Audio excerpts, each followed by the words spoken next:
Bueno, pues,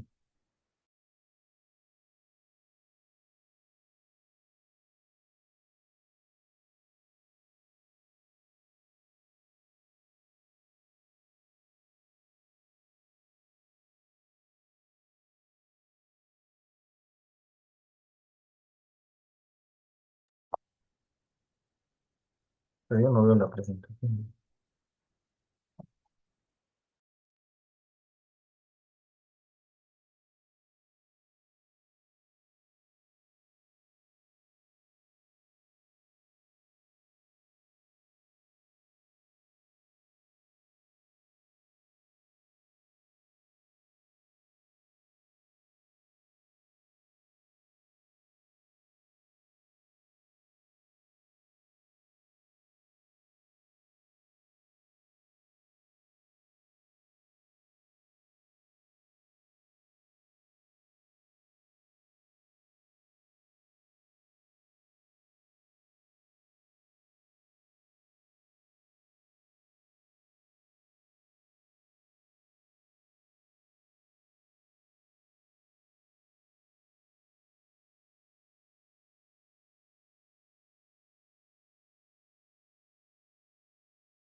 Presentes tengan un cordial saludo de parte del Hospital Regional del Cusco, de la Oficina de Telesalud. En esta oportunidad tendremos la ponencia del doctor Humberto Espinosa Vega Centeno, neumólogo de nuestra institución, quien expondrá el tema exacerbación del asma. Los dejo en la palabra del doctor, no sin antes aclararle que cualquier duda, consulta o pregunta la hagan mediante el chat al final de la exposición. Lo dejo en la palabra, doctor. Gracias. Muy bien, gracias. Buenas tardes con todos los asistentes. Bien, vamos a tocar hoy día un tema que es muy importante, es el manejo de la exacerbación del asma, según la guía GINA, que es una guía americana para el manejo de asma del año 2024. Esta guía generalmente tiene ediciones de manera anual. La exacerbación de asma es un tema muy importante porque es una patología, es una urgencia que se presenta de manera frecuente y entonces es muy importante que nosotros como personal de salud sepamos el manejo, el diagnóstico y de este tipo de casos, ¿no? Como les había mencionado, la presentación que voy a hacer hoy día es básicamente de la guía GINA. El capítulo 4 es el que considera el manejo del empeoramiento y la exacerbación de asma, ¿no? Es el capítulo 4 en esta guía de manejo de asma, la guía americana, guía GINA. Muy bien, vamos a empezar con las definiciones. Bueno, ¿qué entendemos por exacerbación? Que es la similar a decir crisis asmática, exacerbación del asma son sinónimos, ¿no? Viene a ser un agravamiento, ¿no? Agudo, subagudo de los síntomas del asma. Los síntomas del asma son básicamente cuatro, ¿no? Uno de ellos es la disnea, el otro es la tos, la otra molestia es los sibilantes y el último síntoma típico característico del asma es la opresión torácica. Entonces, en las exacerbaciones hay un agravamiento de estos síntomas y así también se presenta como un deterioro, ¿no?, de la función pulmonar con respecto a los valores habituales que maneja el paciente. Y en muchos casos, estas exacerbaciones eh, ya son repetidas en los pacientes, pero hay algunos casos en que viene a ser la forma inicial, ¿no?, de la presentación del asma, ¿no? O sea, en ese momento el paciente recién cuando tiene una exacerbación o una crisis asmática, se le determina que tiene asma, ¿no? Esta exacerbación de los síntomas que hemos mencionado se presenta, ¿no?, por diferentes factores externos, ¿no? Como por ejemplo infecciones de vías respiratorias altas, por ejemplo una faringitis, una infección viral, un resfrío, faringoamigdalitis, también alimentos alérgenos, ¿no? El polen, la contaminación, también los cambios estacionales, ¿no?, que en nuestro medio más se observan con mayor frecuencia en la época de invierno, ¿no?, en la época de frío, ¿no? Y otro factor que influye en la presentación de la crisis o exacerbación del asma es una mala adherencia a la medicación de control. Bien, estos son los factores de riesgo para desarrollar las exacerbaciones. Resalté el primero porque un factor de riesgo muy importante para poder presentar exacerbaciones viene a ser el asma no controlada, ¿no? Existe una clasificación del asma en función al control de los síntomas. Esta clasificación considera cuatro parámetros importantes. Estos son utilización de salbutamol más de 2 veces por semana, síntomas del asma más de 2 veces por semana, algún despertar nocturno debido al asma o alguna afectación de la actividad, ¿no?, del paciente debido al asma. Si cumple tres o cuatro de los criterios que acabo de mencionar, es un asma no controlado, ¿no? Entonces, el asma no controlado es un factor de riesgo para exacerbaciones. Otro factor importante para una exacerbación es el uso de glucocorticoides inhalados de manera inadecuada, la mala adherencia y la técnica de uso del inhalador incorrecta. Esto lo resalto debido a que existe mucha deficiencia, ¿no?, y desconocimiento por parte tanto del personal de salud como del paciente por ejemplo, en cómo usar, ¿no?, el inhalador, ¿no? Cómo usar, cómo es la técnica correcta. Muchas veces no se les explica al paciente esto adecuadamente y lo que depende del paciente básicamente es la mala adherencia, ¿no? Hay pacientes que utilizan de manera inadecuada, mala adherencia al tratamiento, lo usan cuando ellos piensan, cuando necesitan, y eso, como podemos ver acá, es un factor de riesgo muy importante para las exacerbaciones. Otros factores de riesgo van a ser uso de más de un cartucho, ¿no?, de salbutamol que viene de 200 dosis, el BF1 o flujo expiratorio al primer segundo menos de 60, hay problemas socioeconómicos, psicológicos, el tabaquismo, alérgenos, la obesidad, rinosinusitis, bueno, como podemos ver, embarazo, eosinofilia, hay una larga lista, ¿no?, que hay que considerar como factores de riesgo para las exacerbaciones. Y otros factores que son independientes y muy importantes para las exacerbaciones son estos, ¿no? El haber sido intubado o estar en una unidad de cuidado intensivo por el asma en algún momento, o que el paciente haya presentado una o más de una exacerbación grave en el último año, ¿no? Estos son una relación de los factores que aumentan el riesgo de muerte en una exacerbación o una crisis asmática. Como podemos ver, básicamente son los mismos factores de riesgo para poder desarrollar una crisis asmática. Está em, una que haya tenido una o mayor crisis en el año anterior, está que haya sido intubado, mala adherencia al tratamiento, luz excesiva, o sea, bueno, Como pueden ver, son básicamente los mismos factores que los factores de riesgo para el asma, ¿no? Los factores que aumentan el riesgo de muerte. El único que, digamos, es diferente es este que he resaltado, que viene a ser el uso actual o el haber suspendido recientemente un corticoide por vía oral, ¿no? Una prednisona, dexametasona.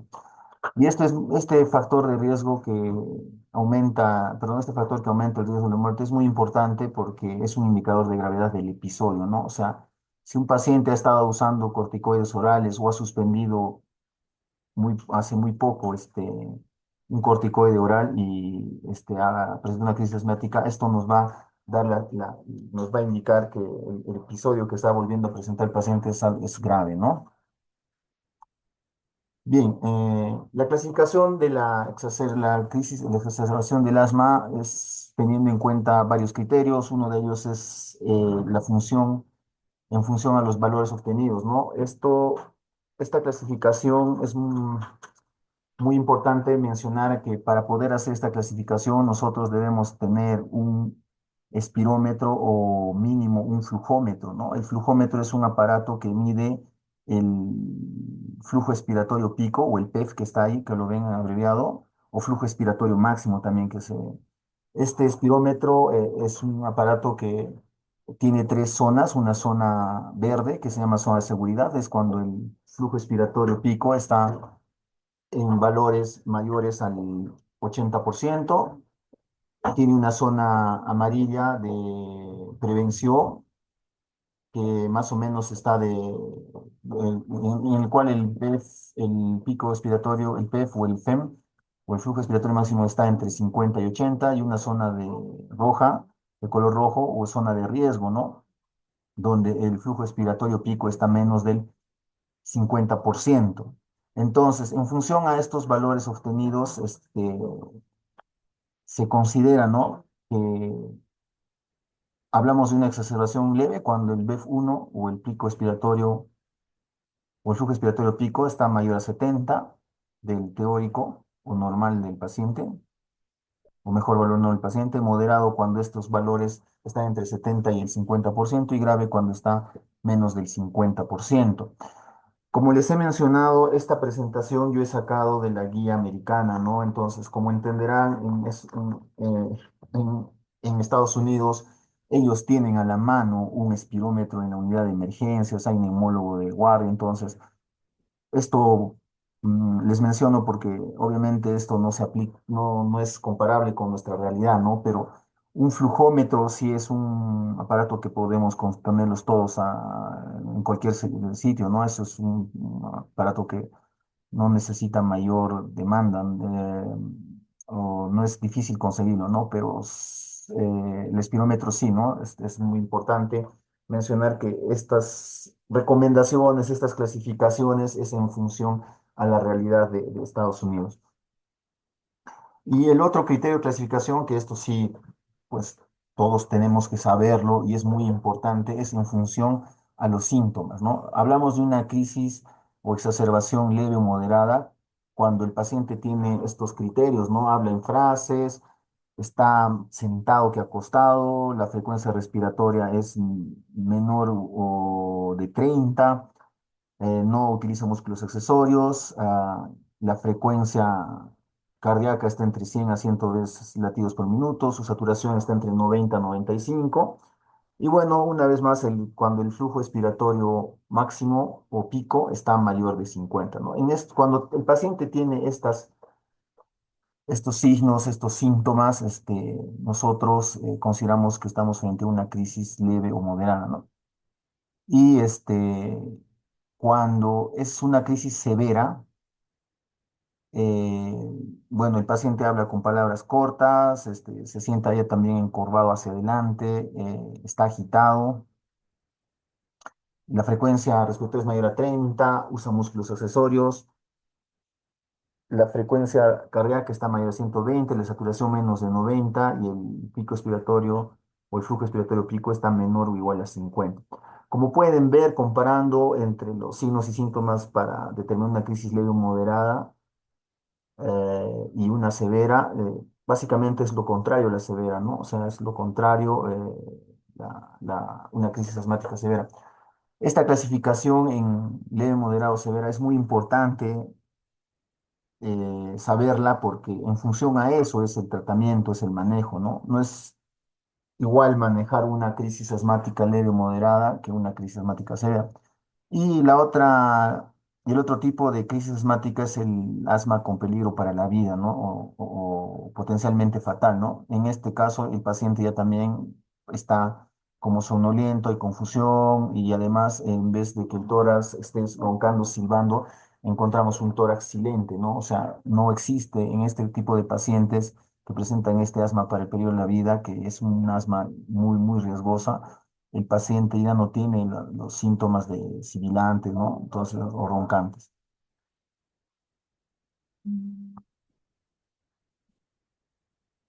Bien, en la guía que estamos comentando, en el capítulo 4, existe un manejo de la exacerbación o crisis asmática a tres niveles, ¿no?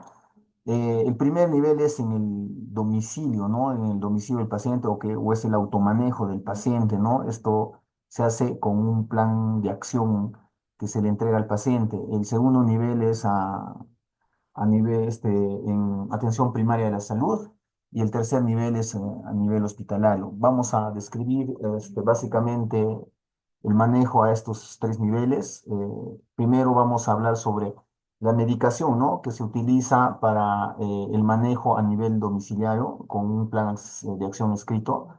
Los fármacos que utilizamos, la medicación que utilizamos, se clasifica en aliviadores y de mantenimiento, ¿no? Dentro de los fármacos aliviadores tenemos los glucocorticoides inhalados más formoterol. Los glucocorticoides inhalados más frecuentemente asociados a formoterol y que están indicados en esta guía son la budesonida y la beclometasona. O sea, hay asociaciones de budesonida más formoterol y beclometasona más formoterol, ¿no? Los beneficios que ha mostrado esta terapia como aliviadora, eso hay que tenerlo muy en cuenta, es que hay una disminución en el riesgo de las exacerbaciones graves, ¿no? Y que requieren, ¿no? Que requirieron hospitalización, uso de glucocorticoides sistémicos o asistencia a la emergencia, ¿no? Ese es un primer beneficio. Y el otro beneficio es que hay una reducción más o menos del 37% en el riesgo, ¿no? De atención en emergencias o hospitalización, ¿no? Esto en comparación, ¿no? Con salbutamol, ¿no? Con beta-2 agonista de acción corta, ¿no? Según sea necesario.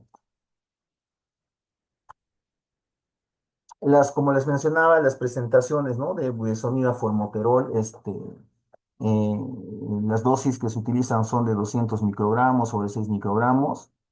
Esto en adultos y en adolescentes hay que considerar que la dosis máxima recomendada es de 12 inhalaciones en un solo día, es lo máximo, y en caso de los niños es máximo 8 inhalaciones en un solo día.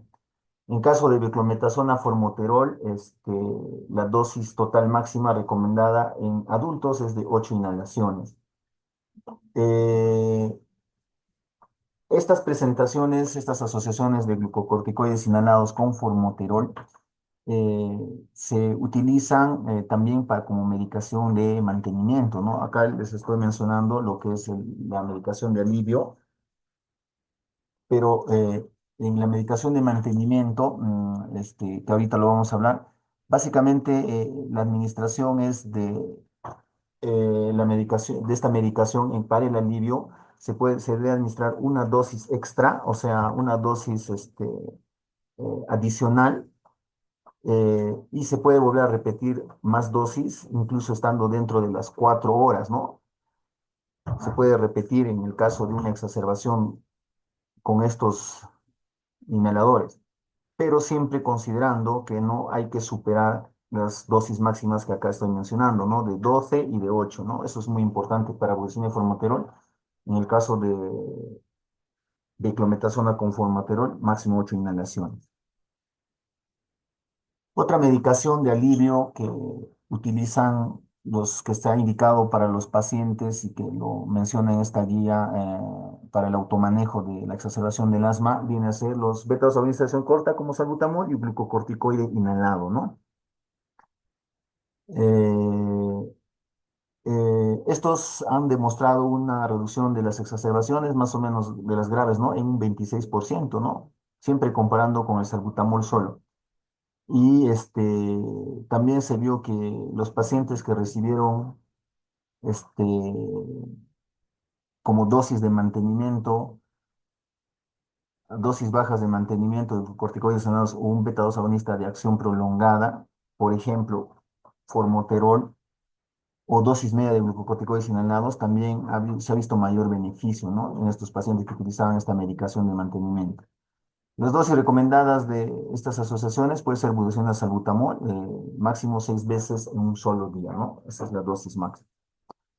Bueno, y los dos beta-2 agonistas de acción corta, como el salbutamol como aliviador, eh, es muy importante mencionar que la guía ya no recomienda el uso de salbutamol eh, como aliviador solamente, ¿no? Porque se ha visto que es menos eficaz, ¿no? Para prevenir la progresión de una exacerbación grave que requiera glucocorticoides sistémicos, ya en comparándolo, por ejemplo, con usar asociaciones de glucocorticoide con formoterol de dosis baja, como alivio, o pacientes que estén recibiendo tratamiento de mantenimiento. En conclusión de esta parte, es muy importante recordar que, o sea, beta-2 agonista de acción corta, como por ejemplo el salbutamol, ya no se recomienda de manera sola para el manejo de la,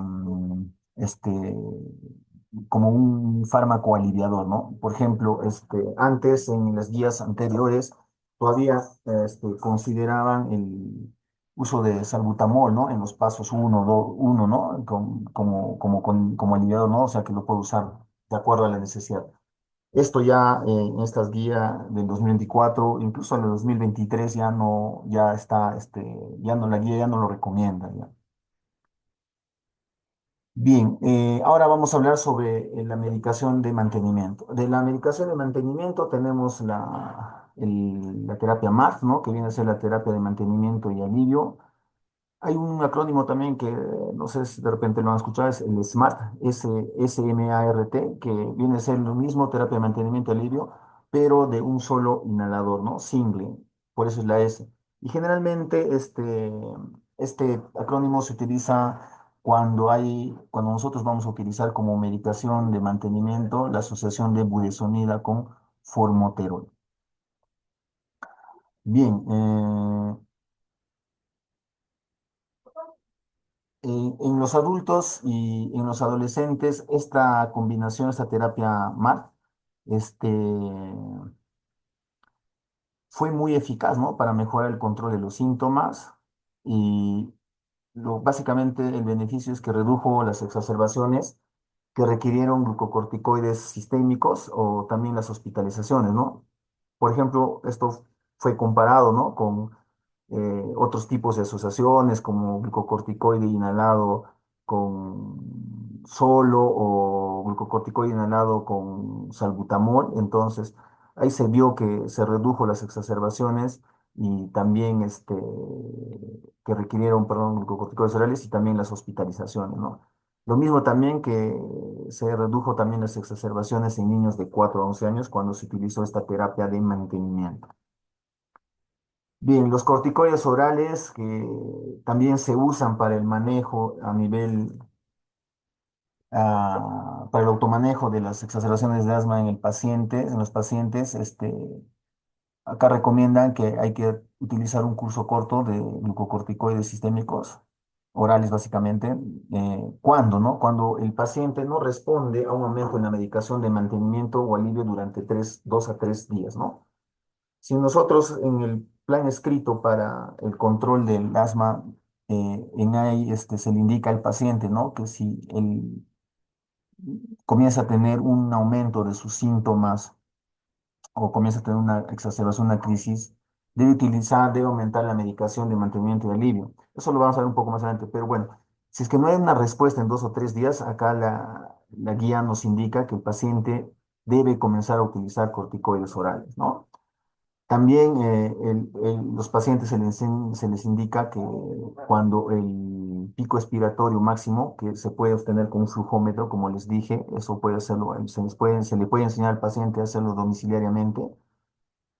Si está menos del 60%, también es una indicación de corticoides orales. O si hay empeoramiento, ¿no?, de los síntomas, o si ya tiene el paciente antecedentes de exacerbaciones graves anteriores, ¿no? Entonces, cuando hay estos tres aspectos, se recomienda el uso de corticoides orales, ¿no? En cursos cortos. Eh, en esta guía hace mucho hincapié, mucha relevancia en el cuidado, ¿no?, de utilizar los glucocorticoides básicamente sistémicos, ¿no? O sea, orales o por endovenoso, ¿no? Porque se ha visto que existen muchos efectos adversos, por ejemplo, a corto plazo, ¿no? Por el uso de los glucocorticoides, ¿no? Como por ejemplo trastornos de sueño, aumento del apetito, reflujo, cambios en el humor, sepsis, neumonía, hasta tromboembolismo, ¿no? Y también se ha visto que cuando el paciente ha utilizado en los adultos, han utilizado 4 o 5 cursos de glucocorticoides orales durante toda su vida, también es un riesgo que depende mucho de la dosis, porque hay un mayor riesgo de desarrollar diabetes, cataratas, insuficiencia cardíaca, osteoporosis, y todos otros efectos secundarios, ¿no? Básicamente esto lo menciono porque hay que tener conciencia en que el uso de glucocorticoides debe ser en el momento adecuado y con las dosis adecuadas. Esto también se debe explicar al paciente, pero más que todo a nivel a nivel de la atención, en primer nivel de atención o emergencia, ¿no? Donde nosotros este, administramos los corticoides para el manejo de la exacerbación del asma. Es un pilar muy fundamental en la exacerbación, en el manejo de exacerbación o crisis asmática, el uso de los corticoides, pero como les vuelvo a repetir, deben ser dados en las dosis y en los tiempos correctos, ¿no? Que ahorita los voy a mencionar también. Bien, este es un resumen del plan para el manejo de automanejo, ¿no? Como les decía, del manejo de las exacerbaciones en el mismo paciente. Este plan de acción escrito para el asma en este plan nosotros básicamente se debe indicar al paciente cuándo y cómo modificar aumentar o disminuir la medicación de mantenimiento y de alivio, ¿no?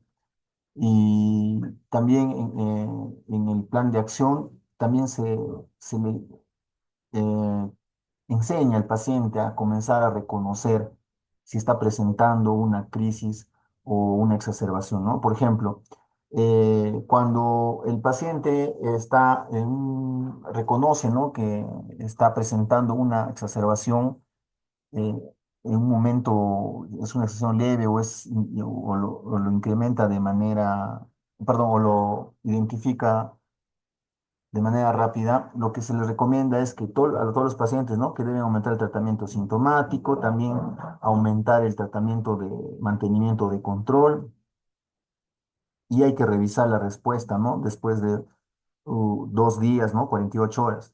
Ahora, si es que a los 48 horas, por ejemplo, de haber hecho estas modificaciones en su medicación habitual del paciente, todavía el flujo expiratorio pico está menos de 60, eh, y, eh, y todavía y la sintomatología está empeorando, en ahí se le recomienda que hay que continuar con ambas medicaciones, tanto sintomática como el control, pero allá acá nos habla sobre añadir, ¿no? Añadir prednisona, 40 a 50 miligramos al día, ¿no? Y en este caso sí ya debe de asistir o contactar con el establecimiento de salud, ¿no? Bien, este es un resumen del manejo, o sea, de lo que el paciente debe hacer cuando ha identificado que está empezando una crisis asmática. En el caso de la medicación de mantenimiento, perdón, de alivio, hay que aumentar, ¿no? Recomienda que tanto la asociación de glucocorticoide con formoterol, o sea, budesonida o beclometasona con formoterol, debe de incrementar esta dosis, o también si es que está usando beta 2 administración corta, debe incrementarlo. También se debe incrementar la dosis de mantenimiento. En el caso de la terapia de la asociación de budesonida o beclometasona con formoterol, lo que se incrementa es las dosis de alivio, ¿no? Las dosis de alivio, como les he dicho, pueden incrementarse hasta 12 en los adultos y jóvenes y hasta 8 en los niños en caso de budesonida formoterol, ¿no? Y en el caso de los demás, de las demás presentaciones, de las demás asociaciones de medicación de alivio, en ahí lo que se hace es este, incrementar, cuadruplicar, ¿no? O sea, cuadruplicar la dosis de mantenimiento. Dicho de otra forma, es que el paciente cuando tiene una medicación de mantenimiento tipo MARF, o sea, budesonida o beclometasona con formoterol, lo que se hace es mantener la dosis de mantenimiento que se le ha indicado al paciente, pero incrementar, ¿no? La dosis de alivio, ¿no? O sea, un PAF adicional, dos de esa asociación. En el caso de las otras asociaciones, lo que se hace es cuadruplicar la dosis de mantenimiento. Y acá es importante mencionar lo de los glucocorticoides, las dosis, ¿no? Las dosis recomendadas de glucocorticoides orales son de 40 a 50 miligramos por 5 a 7 días en el caso de adultos. eh, y en el caso de los niños está en 40 miligramos o 1 miligramo, 1 o 2 miligramos por kilogramo de peso, pero solamente por 3 a 5 días. Acá también menciona, ¿no? Que cuando los glucocorticoides orales han usado menos de 2 semanas, no es necesaria la reducción gradual, ¿no? Este, por el bloqueo, ¿no? del eje hipotálamo hipofisiario, cuando es menos de 2 semanas. Pero ahí están las dosis, ¿no? Muy importante. 40, 50, dosis máxima 50 en adultos, que de hidrocortisona corresponde más o menos 200 miligramos, y por 5 a 7 días, no más de eso, ¿no? Y en el caso de los niños es 40, que es un equivalente a 160 miligramos de hidrocortisona por solamente 3 a 5 días. Esas son las dosis que nosotros tenemos que manejar de glucocorticoides en el caso de una crisis asmática. Bien, ahora vamos a pasar a la segunda parte del manejo de las exacerbaciones, esto a nivel de atención de primaria, ¿no? Como acá indica que lo más importante en el tratamiento o el manejo de crisis asmática en atención primaria de salud son dos cosas, ¿no? Tres cosas. La primera es utilizar el salbutamol de acción corta, el beta 2 de agonista de acción corta, o sea, el salbutamol. Introducción de manera temprana de los corticoides sistémicos, sea oral o endovenoso, y el oxígeno, ¿no? Esos son los tres pilares fundamentales en el manejo de una exacerbación en los niveles básicos de atención, ¿no? En atención primaria. Oxígeno, corticoides y salbutamol. Creo que todos contamos con esos medicamentos para y poder tratar inicialmente, ¿no? una exacerbación del asma. ¿Para qué? El objetivo básicamente es obviamente aliviar la obstrucción, ¿no? La hipoxemia y prevenir las recaídas, ¿no? Básicamente eso es lo fundamental de utilizar este tratamiento en la exacerbación de asma. Bien, acá está un algoritmo de cómo debemos hacer el manejo, ¿no? A nivel de la atención primaria. Este, lo primero, obviamente, es evaluar al paciente, definir si es un asma, y muy importante, esto que dice acá, determinar cuál es la gravedad de su exacerbación. Muy importante. Ya lo hemos mencionado, tenemos que clasificar en función a estos parámetros si el asma es leve o moderada, si es severa o potencialmente fatal o de peligro para la vida, ¿no? Entonces, nosotros lo primero que tenemos que hacer es determinar qué tipo de exacerbación está presentando el paciente. Si el paciente tiene una exacerbación leve o moderada, esa exacerbación nosotros tenemos que manejarla en el establecimiento de salud. Lo que indica acá, ¿no? Es darle beta, salbutamol, 4 a 10 inhalaciones, La forma más preferida es aerocámara con el inhalador. Eso hay que repetirlo cada 20 minutos durante una hora. Darle el corticoide, como les había dicho, ahí están las dosis de 1 miligramo por kilogramo. En adultos, en caso de niños 1 o 2, máximas dosis en adultos 50 miligramos, que equivale a 200 miligramos de hidrocortisona, y en los niños 40 miligramos dosis máxima, que equivale a 160 miligramos de hidrocortisona. Y el oxígeno, ¿no? Muy importante para tener una saturación en adultos entre el 93 al 95% y en niños entre el 94 al 98%. Ahora, si yo determino que mi paciente tiene una exacerbación del asma severa o potencialmente fatal, lo que tengo que hacer es referir urgentemente a mi paciente a un centro de mayor capacidad resolutiva, ¿no? Y también en el caso de que si a mi paciente, después de haberle dado estas medidas, las medidas iniciales, darle un beta 2 agonista, darle corticoide, darle oxígeno, lo evalúo a mi paciente, ¿no? Y veo que en una hora no ha habido mejorías, o sea, necesita más oxígeno, el paciente tiene mayor, está más agitado, la saturación está bajando más. O sea, hay un empeoramiento del cuadro clínico inicial con el cual vino el paciente. Nosotros tenemos que, igual, tomar la decisión de trasladarlo a un centro de mayor capacidad resolutiva, ¿no? Toda la evaluación siempre se hace una hora, ¿no? Una hora, después de las medidas que estamos tomando. Si el paciente ha mejorado con la medicación que hemos dado, pues vamos a proceder al alta del paciente, ¿no? Algunos criterios que nos ponen acá, bueno, del flujo expiratorio pico de mayor de 680, la saturación más de 94. Y también esto es muy importante acá, lo que indica recursos adecuados en el domicilio.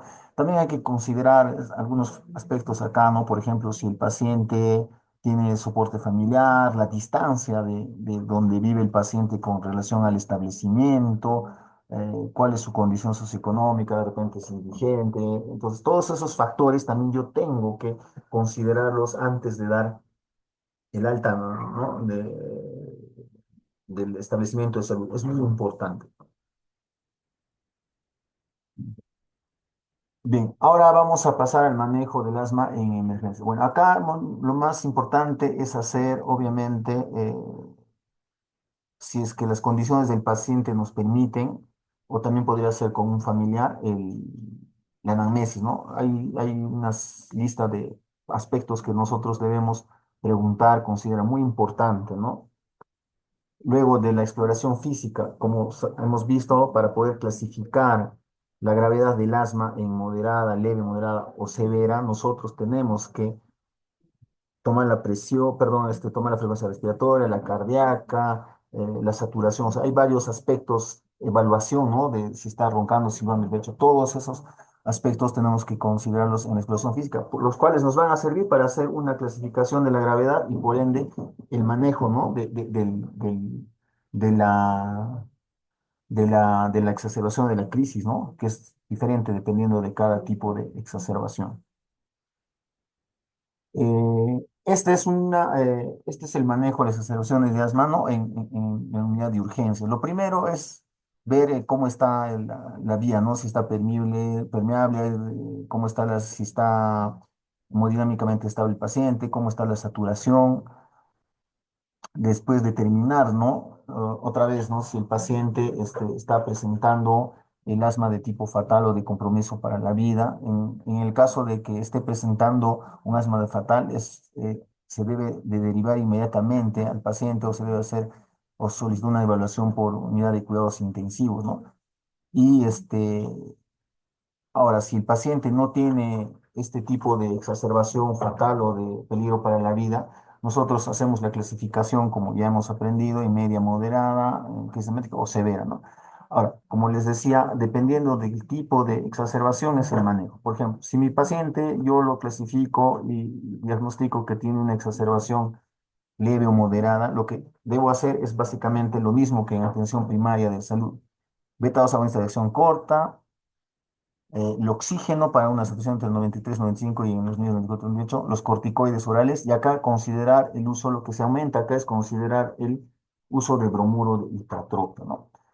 Ahora, si yo he determinado que mi paciente tiene un asma severa, lo que tengo que agregar a la medicación de una exacerbación leve o moderada es, ya no considero bromuro de hipatropio, acá ya sí le administro bromuro de hipatropio.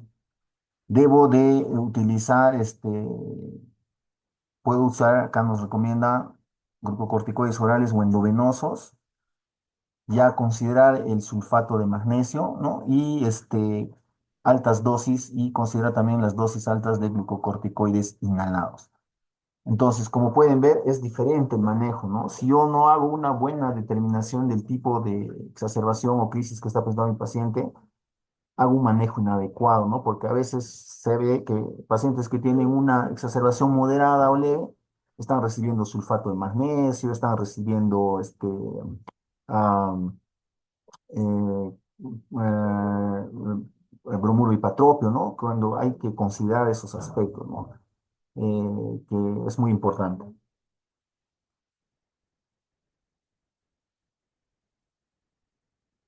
Bien, una vez que nosotros, como es igual, ¿no? Se evalúa al paciente luego de una hora y si el paciente tiene una respuesta al tratamiento satisfactoria, por ejemplo, el volumen de expiración fuera del primer segundo o el flujo expiratorio pico está entre 60 y 80, del mejor valor predicho, sea mejoría de los síntomas, yo puedo considerar la planificación alta. Ahora, si mi pico expiratorio, mi flujo expiratorio pico está menos de 60 y el paciente no ha habido una respuesta clínica adecuada, ¿no? En el caso de que el paciente lo haya catalogado como una exacerbación de asma leve o moderada, ya este paciente está presentando una exacerbación grave, entonces ahí no puedo considerar alta, ¿no? Tengo que continuar como un manejo del asma grave, exacerbación de asma grave, y hay que repetir la evaluación de manera frecuente, ¿no? Son, digamos, predictores de una respuesta al tratamiento adecuada cuando el volumen de expiración forzada al primer segundo o el flujo expiratorio pico son mayores al 45%, ¿no? Del valor pecho del paciente, o hay un incremento de 50 litros por minuto, ¿no? A los 30 minutos del tratamiento. Bien, algunos aspectos también, como del manejo, ¿no? Algunas otras pruebas que nosotros podemos solicitar a nivel de hospitalario, ¿no? Por ejemplo, la medición de la función pulmonar, esto sí es posible y no retrasa el manejo, ¿no? Ahí hay que registrar, como ya hemos estado mencionando, los valores de volumen de expresión forzada al primer segundo que se obtienen solo por la espirometría o del flujo expiratorio pico que se obtiene por un flujómetro antes de iniciar el tratamiento, ¿no? Este, y otra cosa importante es la saturación de oxígeno, ¿no? La saturación de oxígeno es un predictor de la necesidad de hospitalización, eso hay que tener muy en cuenta, ¿no? Cuando esta saturación es menos de 92, eso nos está dando un indicativo de que el paciente muy probablemente después de estabilizarlo tenga que ser hospitalizado, ¿no? Y cuando la saturación es menos de 90, tanto en niños como adultos, esto es considerado como un signo, ¿no? De exacerbación o crisis asmática grave.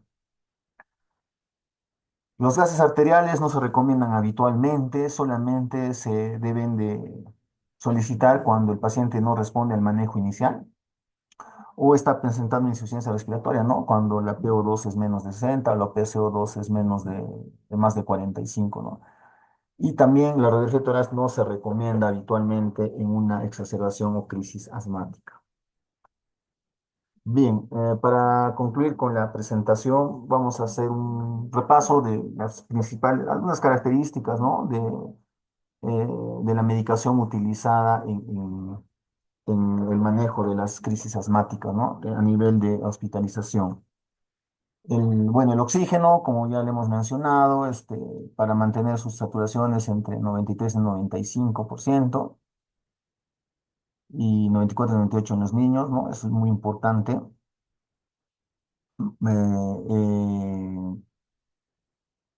Siempre hay que utilizar y monitorear la saturación, cómo va con la oxigenación, cómo va con la ah, pulsioximetría. El otro es bueno, el beta 2 administración corta, el salbutamol, ¿no? Acá quería hacer una mención a que, bueno, como les había dicho, los beta 2 agonistas de acción corta en la guía actualmente ya no se indican para tratamiento de alivio, sí están indicados para el manejo de las exacerbaciones, ¿no? Es un pilar fundamental. Hay una comparación entre qué es mejor de dar el paciente entre inhalador con aerocámara versus nebulizaciones, ¿no? En la guía indica que el mejor método costo-beneficio es utilizar la aerocámara con la nebulización. Esto se ha visto en las crisis asmáticas leves moderadas. Para las graves no hay una evidencia eh, sobre este punto, ¿no? Y la otra cosa es que en las nebulizaciones nosotros tenemos el riesgo, ¿no? De expandir aerosoles, diseminar aerosoles y también pues poder propagar una infección viral, ¿no? Entonces, este es un criterio que hay que tener en cuenta. Pero también hay algunos aspectos que nosotros debemos considerar al momento de decidir si el beta 2 lo hago, le doy por una aerocámara o lo nebulizo, ¿no? Por ejemplo, si mi paciente es muy niño, ¿no? Obviamente no va a poder coordinar las inhalaciones con la aerocámara, o el paciente es un adulto mayor dependiente, ¿no? Que tiene algún problema de postrado crónico, alguna secuela por ACV, o de repente tiene alguna alteración a nivel del sistema nervioso central. Entonces, estos son factores o parámetros que yo tengo que considerar al momento de elegir por qué método le voy a dar el beta 2 agonista de soporte. Lo ideal, lo que recomienda la guía es aerocámara con inhalador. Pero si yo tengo esos aspectos que acabo de mencionarles, eso hay que considerarlo y en ese caso podría priorizar el utilizar las nebulizaciones. Bueno, la epinefrina, que generalmente solamente está indicada cuando la crisis es por una reacción de anafilaxia o angioedema, ¿no? En otros tipos o en otras exacerbaciones de asma, por otras causas no está recomendada la epinefrina. Los corticoides sistémicos, como ya les había mencionado, ahí están las dosis, muy importante, la dosis máxima en adultos 50 miligramos, 1 miligramo por kilogramo de peso, máximo, en caso de equivalencia de hidrocortisona, 200 miligramos. Eso es en dos divididas por 5 a 7 días y en caso de los niños, máxima dosis 40 miligramos, 160, equivalente a 160 miligramos de hidrocortisona por 3 a 5 días, muy importante. Ahora, los corticoides orales también tardan de hacer su efecto más o menos 4 horas, ¿no? Para ver una respuesta clínica. Ahora, también hay que considerar glucocorticoides orales versus sistémicos, ¿no? No se ha visto ninguna diferencia entre dar oral o endovenoso. Lo que sí hay que también considerar algunos aspectos. Por ejemplo, si mi paciente está vomitando, si tiene una disnea muy importante que no puede respirar, o si va a recibir ventilación mecánica no invasiva, o va a ser intubado, en ese caso, obviamente, tengo que utilizar glucocorticoides a nivel endovenoso. Son a veces algunos aspectos, algunos parámetros que los mencionan en la guía, ¿no?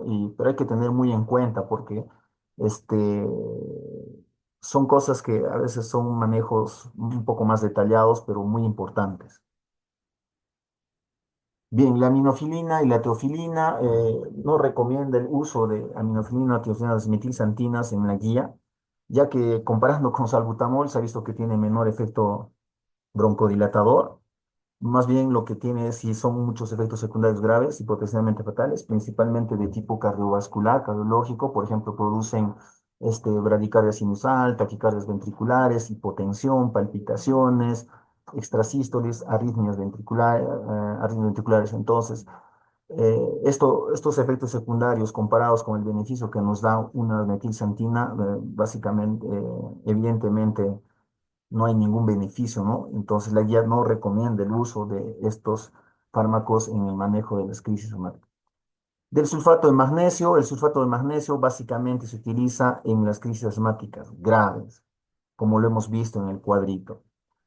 Y se da en una infusión en dosis única de 2 gramos, más o menos es 40-50 miligramos por kilogramo de peso, a nivel endovenoso en perfusión que debe durar de 20 a 60 minutos. Dosis única, dice. No dice cada 8 horas, no dice cada 12 horas. Dosis única de 40-50 miligramos por kilogramo de peso, máximo 2 gramos. Y en crisis asmáticas graves.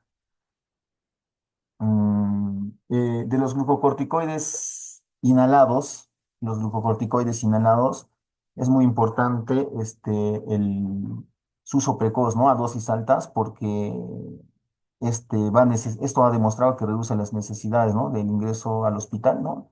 Y también em, no, esto sí no evita el uso, ¿no? De glucocorticoides sistémicos, pero cuando se unen, cuando se usa glucocorticoide inhalado y sistémico, ha habido una reducción mayor a nivel de los ingresos hospitalarios. El bromuro dipatropio también como se utiliza, como hemos mencionado, se debe valorar su uso en las crisis leves moderadas, pero sí está indicado en las crisis graves.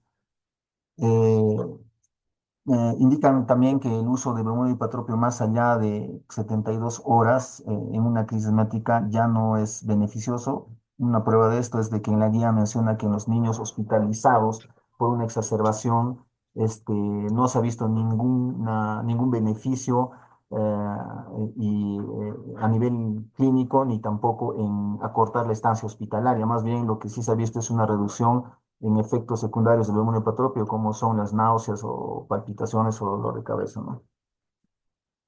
Bien, en caso de los leucotrienos también hay que tener muy en cuenta que este, no hay una evidencia que apoye el papel de los leucotrienos, no hay una exacerbación del asma, más bien hay que considerar que tiene muchos efectos secundarios, principalmente a nivel neurológico, como cefalea, confusión, convulsiones, alteraciones del estado de ánimo y también depresión, ¿no? Los glucocorticoides inhalados con los beta 2 agonistas de acción prolongada como por ejemplo formoterol, ¿no?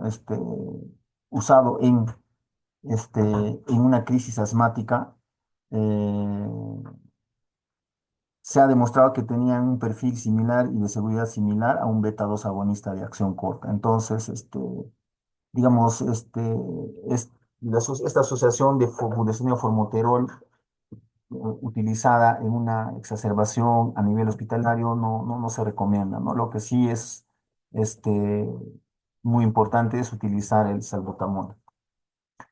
Bien, esto también de los antibióticos es muy importante considerar que no hay, o sea, no se recomienda los antibióticos en exacerbaciones, solamente cuando nosotros vemos que hay una fuerte indicio o tenemos signos, síntomas de que haya una infección agregada, ¿no? Ahí sí podemos recomendar antibióticos, pero si tiene crisis asmática y no hay ningún tipo de evidencia de una neumonía, una bronconeumonía, no tengo por qué dar tratamiento antibiótico.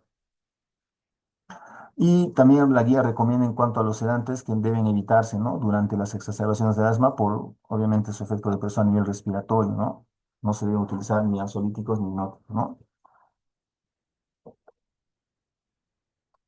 Y bueno, y la ventilación mecánica no invasiva, hay dos estudios que no encontraron ninguna diferencia significativa entre la necesidad de intubación endotraqueal, pero en un estudio se identificó, ¿no? Que hay menos ingresos en el grupo que recibió ventilación mecánica no invasiva. Bien, para finalizar, los criterios de hospitalización versus el alta de emergencia. Hay criterios espirométricos, por ejemplo, si mi paciente tiene un volumen de expiración forzada al primer segundo antes del tratamiento menos del 25% o después del tratamiento es menos del 40%, en este caso de cuando tengo este tipo de pacientes, lo tengo que hospitalizar, no le puedo dar de alta. Ahora, si su volumen de expiración forzada al primer segundo está entre 40 y 60, puedo valorar el alta del paciente obviamente considerando los factores de riesgo del mismo y la disponibilidad de atención de seguimiento, ¿no? O sea, ver si es que ese paciente voy a poder volver a verlo, todo eso, ¿no? Tengo que valorar eso. Cuando su volumen de respiración forzada al primer segundo es mayor a 60, se indica el alto, ¿no? También, obviamente, considerando los factores de riesgo y la disponibilidad de atención del seguimiento. Y hay otros criterios que nosotros podemos utilizar para ver si el paciente lo voy a dar de alta o lo voy a, obviamente después del manejo, o lo voy a pasar a hospitalización, ¿no?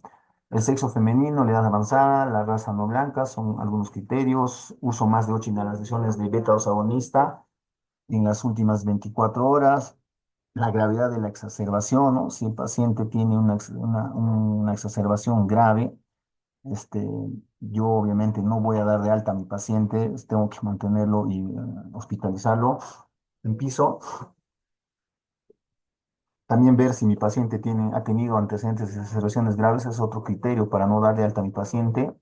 Y si mi paciente ha estado asistiendo al consultorio y al departamento de emergencia, um, y requieren el uso de glucocorticoides, eh, ¿no?